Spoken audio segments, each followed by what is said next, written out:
everybody, I'm Dr. Chanell Marthinussen and we are at the Mind Matters 2025 Summit, and I've got the amazing Mr. Mo Gawdat here with our podcast, and he's the author of Solve for Happy. So the first question that I'd like to ask you is, you talk about the equation of happiness. When life gets stressful, how do we implement this equation? Well, life is bound to get stressful, doesn't it? It gets stressful all the time. But it's actually quite interesting that we're not unhappy when it's stressful, believe it or not. When we're engaged in life and trying to get things done, of course, unless it's really, really challenging. You know, you have a chronic pain, or you're in a war zone, or in under the poverty line, or whatever. But if for most of us who listen to podcasts, life in itself is usually reasonably okay, right? If you have the means to have a device to listen to a podcast in a place where you feel safe, where you're not starving to death and no bombs are landing on your head, then you're probably luckier than most people. The challenge we have in our modern world is that we apply a very interesting equation. Every time you ever felt unhappy was not a moment in your life where something specific happened. There is no inherent value of happiness in anything specific. It's a moment in your life when what happened wasn't what you wanted life to give you. So, rain doesn't always make you happy or unhappy. There is no inherent value of happiness in rain. If it's your ex-boyfriend's wedding, you'd love a bit of rain, right? If you want to water your plants, you'd love a bit of rain. But if it's your day on the beach, rain's not a very good idea. You compare the event of life to your expectations of how life should be, as in, instructed by your ego, sort of like life owes me something. And then, if life falls short, you become unhappy. If life meets your expectations, you feel happy. Now, the question is, as we said, most of life is okay, especially if you learn to look down, if you learn to look at those who are less privileged than you are. Life is mostly okay. And, then that basically means that either we don't see the events as they are, or we set expectations that are not realistic. And so that's your answer. How do you use that equation? By actually recognizing how generous life is to you, just for being alive, to be honest, and recognizing where did you get that illusion that life has signed a service level agreement with you from, and if you suddenly, start to learn to be grateful for what you're given that so many others are not, and if you learn to set expectations that are realistic as per what life actually is, not what your dreams are for it to be, 90% of your unhappiness will go away. 90% of unhappiness is manufactured in your brain. Sure. That's amazing. Thank you so much. I'm definitely listening to this podcast after I'm re-listening. The next question is, we're drowning in so much information these days, and I just heard you guys touch on that now. How do we protect our minds from burnout? So you have to champion something. It's a big chunk of the propaganda machine's attempt to make you stupid is to give you more, not less, right? And give you a very shallow shell of everything rather than depth of anything. And the only way for information to be useful is for you to dig deep into something that actually matters to you. And so the question really starts with, what matters to me? When you know that, you need to look beyond what you're being told into why you're being told that, right? And I think it really, following the money makes you smarter to understand that when Coca-Cola or any other soft drinks brand shows you a beautiful woman in a bikini on the beach, telling you that somehow this very happy environment is because of a can of fizzy drinks. Why are they telling me that? Because they want to make me the happiest person on a beach and introduce me to all of the beautiful girls in bikinis, or because they want to sell another can? And once you understand the motive beyond what you're told, whether that's a political statement or an advertisement or a promise or a bit of additional information or misinformation, then you know a lot more. You also have to understand, one of the practices I do is every time someone tells me something, in my head, I say the opposite. Okay? This nation has the right to defend itself. Okay? What if I put the opposite of that in my head and see if that's true as well? This nation wants to attack others, right? That's the opposite of defend itself. And somehow, when you listen to it this way, you go like, oh, that's also interestingly true, right? And so which of them was I told and which of them was I not told? And what does that mean to my intelligence, right? It's your choice. Huh? Information is not hidden from us. It's drowned among other information that's, that's bombarding us. Yeah. Sure. You worked in big corporate jobs. What did you learn about chasing success versus being happy? Unnecessary evil. I've tried for many, many, many years to tell people it's not going to make any difference to you, which is scientifically proven, that if you're earning more than the average income of the country that you live in, which basically means your basic needs are met, the incremental impact of additional success really doesn't make you happy. If you're trying to have a title of vice president on LinkedIn so that people tell you, oh, look at you, how you're an amazing achievement, it's going to give you a short jolt of happiness until you see the other guy or the other girl that's, a CEO, and then you'll go like, VP, that's crap, right? The trick, however, is that if I tell people that, they go like, yeah, of course, because you were, chief business officer of a big company and you're this and that. And so, of course, now you look in hindsight and say, I don't want that. So, yeah, I tell people try. But scientifically, what ends up happening is that most people on their dying beds never say, I wish I had a bigger title, or I wish I made more money, or I wish I was more successful. Most people will say, I wish I spent more time with my kids. I wish I hugged my loved ones more. And it's, you can be smart enough to learn from the experiences of all others. You can be smart enough to learn from the actual design of life itself, or you can choose to say, no, when I try it, I'll make up my mind. But I'll tell you this, life has one purpose, and one purpose only, which is to live. That's it. If you really look back at the original design of humanity in the caveman and women years, the only purpose they had waking up every morning was to live the day. Live. Live means do what you need to survive and then fully embrace life. Yeah, we forgot that second bit, and accordingly, many of us are losing that ability to find happiness and flow and joy. Yeah. I've recently seen a quote that said, make a living while living. And I thought that was quite interesting, because I found that I'm a medical doctor, but just, going through life and with all the stresses it brings, I've literally had my second burnout this year, and I never knew burnout before this year. And it keeps coming. Yes. Burnout is a very interesting choice, because burnout never really happens because of any major additional project that you're working on.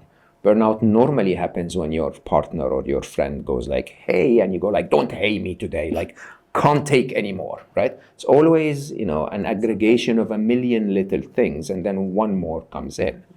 And it's quite interesting how so many of us never make a choice to say, I'm going to get rid of 80% of those things that actually have no impact on my life at all. I do an exercise every Saturday where I sit down and write everything that stressed me the week before. And then I take a red pen, and I scratch out the ones that will not stress me next week. Right? Okay. And it's a very, it's not a very difficult exercise, believe it or not. And it leads to massive changes. Like that friend that constantly calls me to complain will normally be contacted on a Sunday saying, are we going to change this or are we going to end it? Right? And it's our own responsibility. If there are too many projects that are happening at work, it's your own responsibility to go to your boss or to whoever is responsible and say, I'm going to break down, take 3 of them away. It's your choice. This leads nicely into this next question. How can someone stop reacting to everything and start responding thoughtfully instead? That's a difficult one. So I have this privilege that comes to you with age, where nothing really is that big of a deal anymore. It's like, it's not that serious. No, and not on the positive and not on the negative, right? So it's quite interesting. Things that I freaked out about when I was 20, I solved when I was 30, and then, solved with ease when I was 40, and I laugh about them in my 50s, right? So challenges don't appear to be as big as they used to be. But also, it's like the next big advertisement of beautiful girls in bikinis on the beach advertising fizzy drinks. Yeah, that doesn't look to me like something I've seen beaches before, enough of them, right? And I know that, this is, it's just not that big of a promise. And it's quite interesting, sometimes they basically tell you that the way to find balance and peace is to try everything, okay? And that's one method of finding it. The other is what we call, in Arabic, we call it, al-qiyas, basically the using analogies to predict future measurements. If you look at every stressful event in your life, which felt horrible then, as you look at it now, you go like, oh, but it made me the person that I am. So it felt horrible then, but it feels worth it now. Okay? And so why is this stressful event any different? Okay?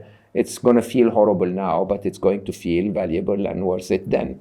And the opposite is true. Everything that you chased so much like that, fancy, beautiful car that you were brainwashed by, and then, you took a loan and you paid it over 5 years and you finally got that car and you got in.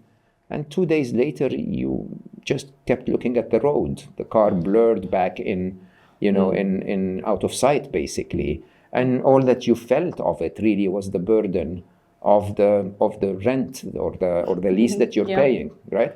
And you could take those 2 examples and then ask yourself: is the next car going to be any different? Is the next luxury item going to be very different? Is the next affair or one night stand or what, we feel empty in certain ways that don't have to be repeated to be understood, okay? And we feel challenged in certain ways that don't have to be repeated to know that you're going to overcome them. Yes. And if you're clever enough, looking at all of those past experiences in life, you can then extrapolate forward and say, the next time someone asks me to do this, just simply want to say no. As I said, age helps quite a lot because, after a while, you're sitting there and people go like, I have this new thing, and I'm like, I spoke at a career day this morning, and it also just made me think about my past and how I grew up and coming from the Cape Flats and all of those things. And there was a saying always that said, it's not about where you come from, but about where you're going, because I grew up in the Cape Flats and became a doctor. And I told them, it actually is about where I come from. 100%. It made me work harder. No, but it's quite interesting. I think what most people don't understand is an interesting way to say that statement is, it doesn't matter where you are today. What matters is how far you've come, right? So most people will always compare to another person that's above them. Okay, and tell themselves, I fall short. I'm not good enough. I've not done well.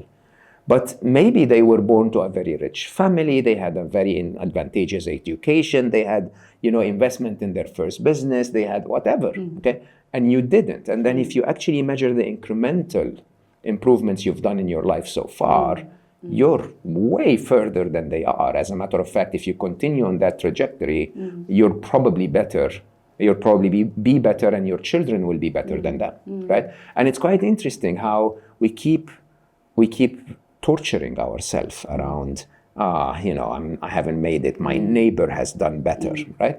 My view and my advice to the world is look down. Look down at how much worse life could be. Look down at where you came from, and then you'll be very happy with where you are right now. Huh? Yep. I think a lot of people have been motivated in school to always be doing something because of a negative emotion, right? So I'm going to study hard because if I don't, I'll fail, and then my family will be angry.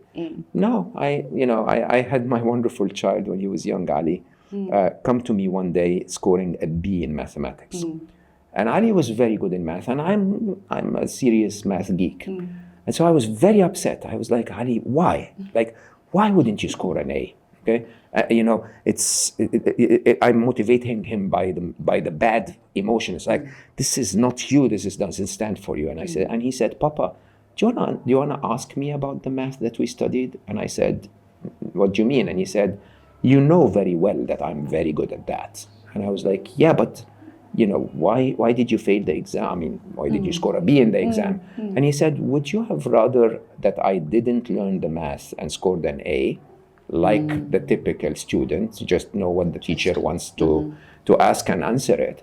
Or would you rather that I learn the math and score a B? He was wise. Yeah. I was like, B is good, my child. Learn the math. Amazing. Yeah.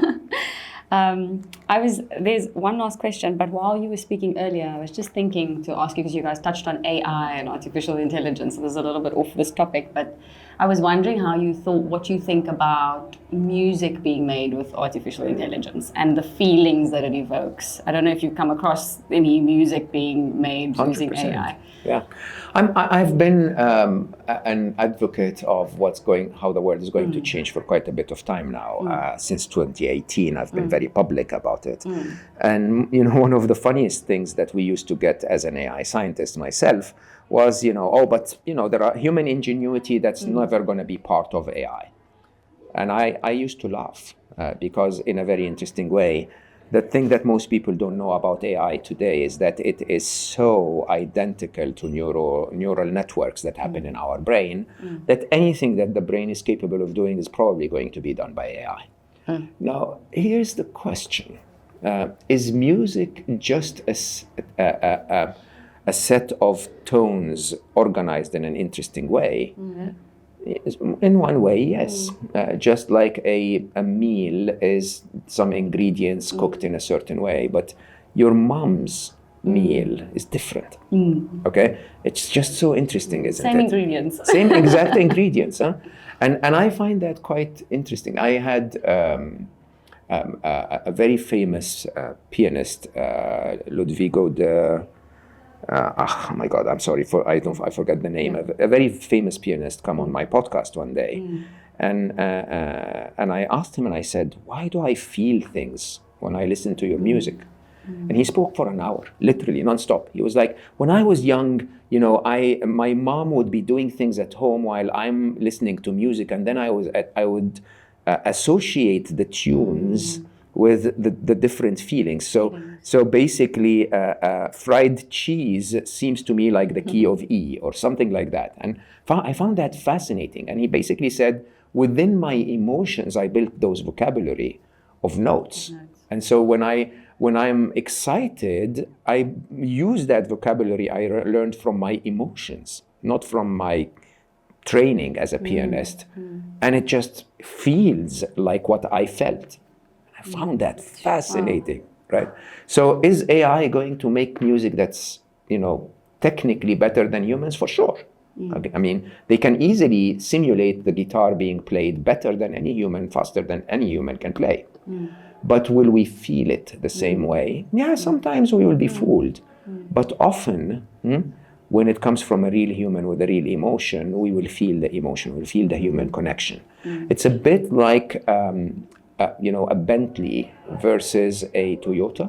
Okay, Toyotas are perfect. They're amazing cars in every possible way, but people still want Bentleys and pay more for them sometimes because there is an artisan that puts his part of his soul in it. So Bentleys sell quite much fewer numbers than Toyotas, and that's, I think, what will happen with AI. Everything produced by AI will be produced in masses. We're going to have more of it. It's going to be cheaper, right? But still, you're always going to get that day where you're going to say, like, that's made by a human. I like that. It's the soul. It's the soul. Yeah. Yeah, thank you so much. So the last question is, if you could teach the whole world one daily habit for better mental health, what would it be? One daily habit? For better mental health. Learn to find the truth. Look, there are days in our life that are difficult. But most days are not. Most of our suffering in the world happens in our brain. Okay, what do I mean by that?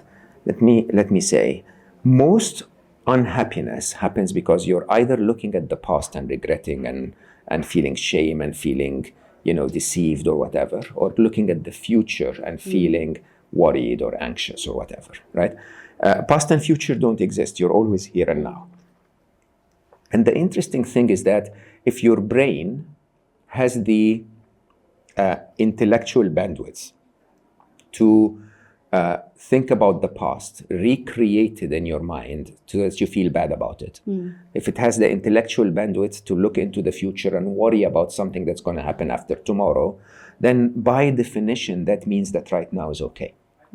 By definition, right now is okay. Because if there was anything wrong with now, you wouldn't have the intellectual bandwidth to think about past and future, right? So if there was a tiger attacking you right now, that's not okay, right? If there was a tiger attacking you right now, you wouldn't be thinking about what your boyfriend or girlfriend said yesterday, right?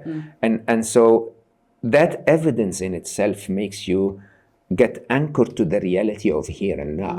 And the truth of here and now is that 99.9% of your here and now moments are actually okay, right? 99% of your life, you're healthy, right? Or, 98 or whatever. For some of us, sadly, it's not the case. But for the typical average human, the reason why we say, I'm sick today is because that's the anomaly. You're not sick every day, right? And most of us never witnessed a volcano or an earthquake. We walk on solid ground most of our life. Well, most of us, right? And so accordingly, the moments of heartbreak in our life as compared to the moments of love are very limited. And so when you see that truth, suddenly you're grateful. Suddenly you realize that life is always okay, mostly okay. And yes, sometimes it's challenging, but that's the fun part of the video game. Otherwise, the video game would be boring like hell, right? And these are the parts where you learn to be better, where you become a better gamer. And so navigate through them, looking at them as the reality of what they are, right? If you manage to see the reality of life, events will mostly meet expectations. And so your happiness equation, happiness is equal to or greater than the difference between the events and your expectation. As I said, no event has inherent value of unhappiness in it. You compare it to your expectation and it falls short. If you just learn to recognize that most of the time events do meet expectations. Bosses are annoying, okay? If you live in a big city, there is traffic, okay? If you want to feel love, you're going to feel a heartbreak. This is how life actually is. So if you just set it up that way and see that truth, it will mostly be okay. And be grateful for now. 100% be grateful for this moment right now. Yeah. Thank you so much. You're so welcome. Thank you so much. And I'll definitely be watching this podcast again. This is Mr. Mo Gawdat. Thank you for joining us.